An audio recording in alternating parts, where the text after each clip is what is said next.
friends, thanks for clicking today's Dreaded D. Rose report. Noted earlier this week that the McMahon family, which I was telling you about, who has become the current power struggle storyline we've been seeing on WWE TV, that's reportedly going to be going on through WrestleMania 30.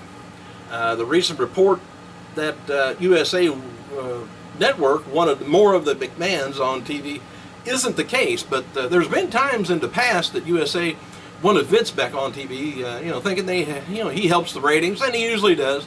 But the most recent return really hasn't provided any, ratings boost. But it could, of course, the ratings could be worse, and he's gotten it back up to, backed up the, let's say an average one. Anyway, the main reason McMahons are back on TV right now is because they booked themselves into the top WrestleMania 30 storyline. I got to thinking, I can't see Stephanie wrestling AJ. The size difference is just tremendous. It would be kind of awkward. So I kind of see Stephanie turning heel, and I see at WrestleMania 30 Stephanie McMahon versus Caitlyn.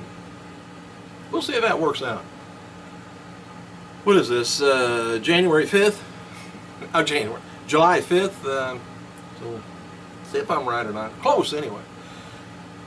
Well, it could happen before that, but we'll see. Her taking on Karma would be nice. But WWE DVD News reports that new title for Triple H's DVD and Blu-ray coming out later this year is Triple H, Thy Kingdom Come.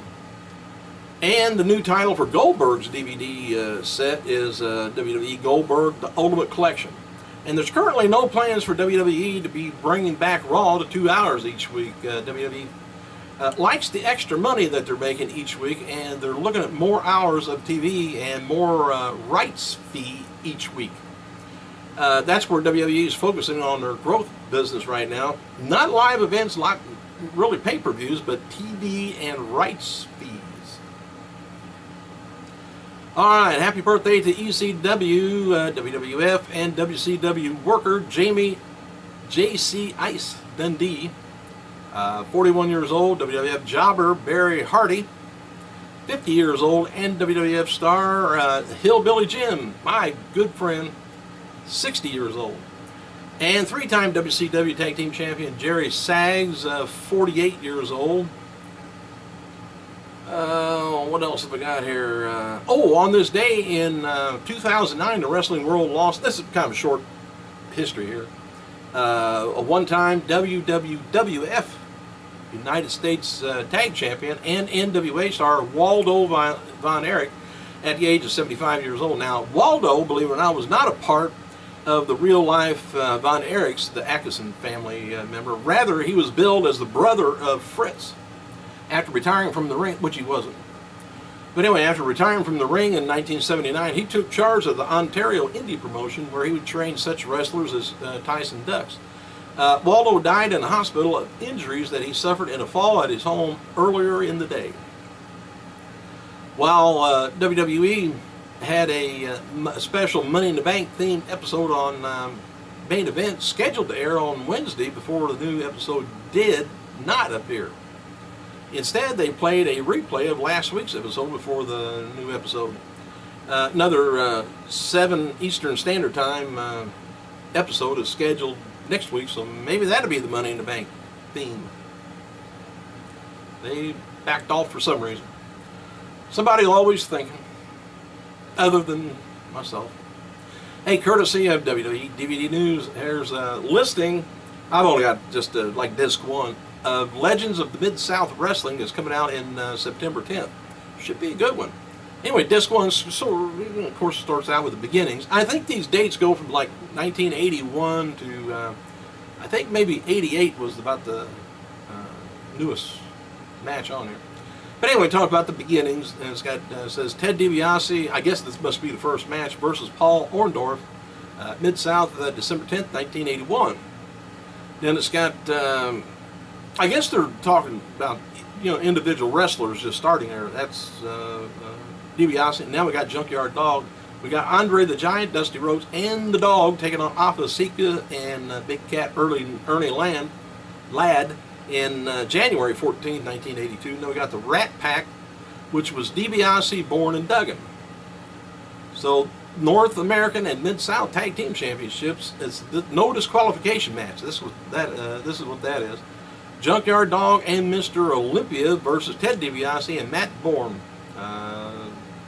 October 28th, 1982. Now you ready for this? Okay, this is Hacksaw Jim Duggan taking on Ted DiBiase in 1995. It's a coal miners, gloves, steel cage, tuxedo, loser leaves town match. Now, did you write that down? And then there's another thing called Traveling to Territory, and then we got Tony Atlas bench pressing 500 pounds, which I remember watching that, back then, because I was a little under that on the poundage. But anyway, despite being, there's a lot of, that's not even all of disc one. I didn't want to go on any further, but anyway, despite being the most important figure in history of WWE, Chairman and CEO Vince McMahon has yet to be enshrined in WWE Hall of Fame. Triple H addressed the topic on Twitter post today. A user asked, of all people who are not in the Hall of Fame, how come Vince McMahon isn't there? He responded, because he won't let us put him in. I can imagine that. Meanwhile, both WWE executives tweeted messages in honor of Independence Day. Triple H said, "Happy Independence Day. Freedom isn't free. Thank you for all who paid their price, paid that price." And McMahon wrote, "Work hard, play hard, let's have a party. Happy 4th of July." Kind of quaint on that, wasn't it? All right. Kind of a slow news day, but I probably should have tell you the rest of the Mid-South Wrestling thing, but I'm sure you're not going to memorize the whole thing, so be a good one to pick up in September. Thanks for clicking, you guys. I got to go.